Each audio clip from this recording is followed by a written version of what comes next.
बिस्मिल्लाहिर्रहमानिर्रहीम। अस्सलाम वालेकुम। हकीकत टीवी हमेशा आपको कहता है कि चाइना के लिए उसकी शारक अगर कोई है तो वो है ताइवान। ताइवान एक ऐसी जगह है, अगर कोई ताइवान कार्ड खेलने की कोशिश करे तो चाइना को पूरी दुनिया में तीसरी जंग अजीम भी करना पड़े तो वो कर देगा। उसको पूरी दुनिया को तबाह करना पड़े ताइवान को तबाह करने के लिए तो वो कर देगा। और एग्जैक्टली आज यही चाइना ने धमकी दी है।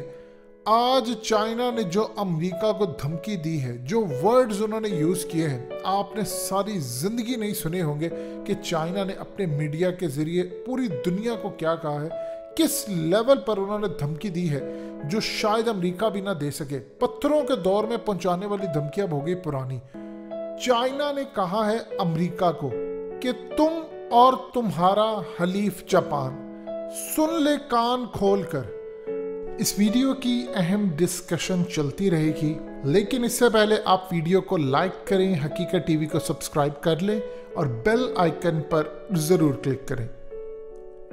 अगर तुम लोगों ने चाइना को प्रोवोक करने की कोशिश की, तंग करने की कोशिश की, फोर्स किया, तो चाइना याद रखना ऐसे डोंगफेंग बैलिस्टिक मिसाइल तैयार करेगा जो इस वक्त तुम्हारे कंप्लीटली जितने भी फ्लीट हैं ये सारे के सारे तबाह कर देगा। और जितनी भी एशिया के अंदर अमेरिका और जापान की मिलिट्री बेसिस, फौजी अड्डे जिस जिस मुल्क के अंदर है वो सारे के सारे सफाई हस्ती से मिटा देगा। चाइना के लिए ये बैलिस्टिक मिसाइल प्रोड्यूस करना वेंटिलेटर प्रोड्यूस करने से ज्यादा आसान है। हमने वेंटिलेटर बनाकर पूरी दुनिया को एक्सपोर्ट कर दिए, हमने सारी दुनिया को दिए। हमारे लिए वो शायद ज्यादा मुश्किल होगा, लेकिन मिसाइल हमारे लिए ज्यादा आसान है। और गलती से भी अगर हमारे रास्ते में तुम लोग जो आने की कोशिश कर रहे हो, हम तुम्हारी जहाजों को, मिलिट्री बेसिस को, तुम्हारे एक एक एसेट को एशिया के अंदर नेस्तो नाबूद कर देंगे। असल में चाइना ने और क्या धमकी दी? असल जो सूरत हाल इस वक्त पैदा हुई है वो ये हुई है कि ताइवान को अमेरिका तकरीबन $750 मिलियन के टैंक्स दे रहा है। ये टैंक्स जो आपकी स्क्रीन पर चल रहे हैं खतरनाक तरीन है और इसके साथ बहुत ज़्यादा असलहा दे रहा है। अब आप सुनिएगा ज़रा, उन्होंने जो धमकियाँ दी हैं चाइना ने, आपने ज़िंदगी में कभी नहीं सुनी होगी। चाइना ने कहा कि ताइवान सोचता है कि ये तमाम चीज़ें अमेरिका से लेने के बाद उसकी कैपेबिलिटी बढ़ जाएगी और वो चाइना की फौज का मुकाबला करेगा। तो क्लियर कर देना चाहते हैं कि ताइवान कान खोल कर सुन लो तुम लोग, अगर तो जंग हुई और जंग छिड़ गई तो फिर याद रखना तुम्हारे पास एक ही ऑप्शन होगा कि तुम सरेंडर करोगे। कोई भी मज़ाहमत, रेजिस्टेंस अगर तुमने करने की कोशिश की तो याद रखना पॉइंटलेस होगी, वो बिल्कुल बेसूद होगी। और तुम जहन में रखना, तुम्हारी जो फौज के बहुत सारे जो सिपाही हैं वो मिलिट्री को इसलिए ज्वाइन करते हैं कि वहाँ पर उनको फ़ायदा होगा, उनका कैरियर बनेगा। वो बहुत बड़ा जुआ खेल रहे हैं, क्योंकि जब जंग होगी तो उसके बाद हम सफाई हस्ती से तुम लोगों को मिटा देंगे, ना तुम्हारी फौज रहेगी ना कुछ होगा।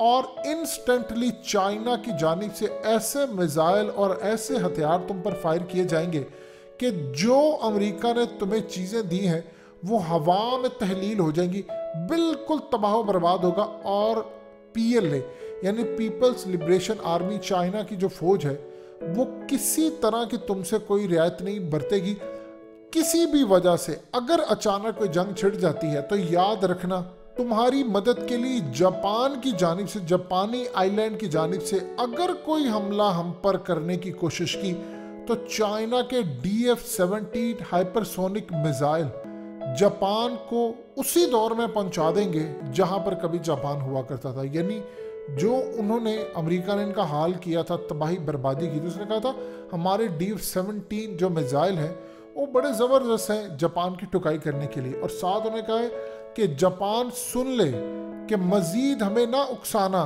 ताइवान की मदद करके, क्योंकि इस वक्त जापान ने कहा है कि अपना एंटी एयरक्राफ्ट कैरियर जो डिप्लॉय कर रहा है ताइवान की मदद के लिए कि अगर चाइना के जहाज आते हैं तो उनको तबाह किया जा सके। चाइना ने कहा है जापान को हम बता दें कि हम तुम्हें सफाई हस्ती से मिटा देंगे, मिलिट्री बेसिस तुम्हारी तबाह कर देंगे।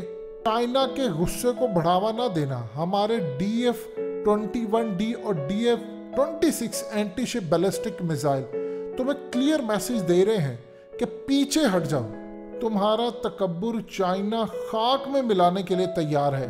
हम तुम्हें बता देना चाहते, तुम हमारे ट्रेडिंग पार्टनर हो, जापानी गाड़ियां चाइना की सड़कों पर चलती हैं, हम तुम्हें वेलकम करते हैं, बिजनेस करो हमारे साथ। लेकिन अगर हमारी 1 अरब और 40 करोड़ की आबादी को तुमने प्रोवोक करने की कोशिश की तो हम तुम्हारा इस खत्ते में जीना हराम कर देंगे, तुम्हें यहाँ रहने के काबिल नहीं छोड़ेंगे। हमें पता है तुम इस वक्त 185 माइल्स सिर्फ दूर ताइवान से अपने एंटी एयरक्राफ्ट मिसाइल और एंटी शिप मिसाइल तैनात कर रहे हो, जो एयरक्राफ्ट कैरियर्स और ये तमाम चीज़ें। हम तुम्हें क्लियरली बता देना चाहते हैं कि इस डिप्लॉयमेंट के गरूर के साथ ही तुम खाक में मिल जाओगे, लेकिन तुम ताइवान को बचा नहीं सकोगे। ताइवान के मामले के अंदर अगर तुम लोगों ने आगे आने की कोशिश की तो हम क्लियर बता देना चाहते हैं, खाली हम अमेरिका का सफाया नहीं करेंगे, हमने बड़ा कुछ सरप्राइज करना है। हम अमेरिका के तमाम इत्तेहादियों को सफाई हस्ती से मिटाने के लिए, उनकी मिलिट्री बेसिस तबाह करने के लिए तैयार है। ये आप ज़रा धमकी देखिए, ये चाइना की धमकी है ताइवान के मामले में। सिर्फ इतना उनको गुस्सा आता है। ये तो उन्होंने धमकी दी है जापान को और अमेरिका को, और साथ उन्होंने सुनाया है इंडिया को। तो ताइवान कार्ड खेलने की जो गलती इस वक्त इंडिया कर रहा है, तो वो तो इंडिया को पूरा सफाई हस्ती से मिटा देंगे। जिनकी साथ सरहद भी लगती है वो कहेंगे कि दिल्ली तक हम आ रहे हैं, तुम बाकी काम तो छोड़ो कि हम लद्दाख और अरुणाचल ये वो, हम दिल्ली पर आ रहे हैं, तुम्हें छोड़ेंगे नहीं। इतना चाइना के अंदर गुस्सा है कि वो कहेंगे पूरे का पूरा मुल्क तुम्हारा ब्लैकआउट कर देंगे, रोते रहोगे, बाद में गिड़गिड़ाते रहोगे कि हमारे साथ हुआ क्या है। तुमने ताइवान कार्ड खेलने की कोशिश की तो हम कश्मीर को भी नहीं छोड़ेंगे, हम खालिस्तान को भी ले उठेंगे और उसके बाद पूरे भारत के अंदर जितनी तहरीकें चल रही हैं उनको चलाकर भारत को कई हिस्सों में तकसीम कर देंगे। असल में इस वक्त एक चीज़ क्लियर हो चुकी है कि खुफिया ताकतें इस दुनिया की एक जंग चाहती हैं। अफगानिस्तान में भी इसराइल की चाहती हैं, वो मिडिल ईस्ट के साथ, और इसके अलावा साउथ चाइना सी के अंदर पाकिस्तान इंडिया की इस पूरे खत्ते को आप देखें बड़ी प्लानिंग के साथ एक जंग में धकेला जा रहा है कि चाइना को ऐसे अल्फाज इस्तेमाल करने पड़े कि तुम्हारी मिलिट्री बेसिस सलामत नहीं रहेंगी। यानी एशिया की कंट्रीज़ में इवन कि अगर अमेरिका इंडिया में भी मिलिट्री बेस बनाने की कोशिश करेगा तो वो भी सफा हस्ती से मिट जाएंगी। तो इस पूरे खेल के अंदर इंडिया इस वक्त बड़े ख़तरनाक मराहिल में गुजर रहा है, और जो बार बार वो अशरफ गनी को कह रहा है, असल में दूसरी जानिब वो पाकिस्तान को भी चाइना प्रेशराइज कर रहा है कि आपने टीटीपी का सफाया करना, आपने इंडिया को नहीं छोड़ना, हम ताइवान के मामले पर इनको देख लेंगे। तो इस पूरे खेल के अंदर जो मामला चल रहा है अब आपके सामने है। सो आने वाले वक्त के अंदर चाइना ने ताइवान के मामले पर, चाहे उसको अमेरिका की पूरी ग्रिड स्टेशन तबाह करना पड़े इलेक्ट्रोमैग्नेटिक पल्स वेपन्स के जरिए या किसी और चीज़ के जरिए, वो कर देगा, लेकिन वो ताइवान के मामले के ऊपर नहीं करे। अमेरिका ये समझ रहा है कि मैं जंग लड़ूंगा तो साउथ चाइना सी में मेरा मुल्क उधर है। इतनी ज़्यादा टेक्नोलॉजी है चाइना के पास कि अगर वो सैटेलाइट तबाह कर दे तो पूरे अमेरिका के अंदर लाइट चली जाएगी, और वहाँ पर ना लाइट होगी ना इमरजेंसी सूरत हाल होगी, तबाही बर्बादी होगी। इतना वो चाइना ताइवान के मामले में सेंसिटिव। आप यहाँ से अंदाज़ा कर ले कि ईरान गुफ्तगू करता है तो वो ये नहीं कहता ताइवान, वो कहता है चाइना का ताइपी। यहाँ तक वो उसके इन्फ्लुएंस में, जो कोई भी ताइवान को तस्लीम करने की कोशिश करेगा वो सफाई हस्ती से मिट जाएगा।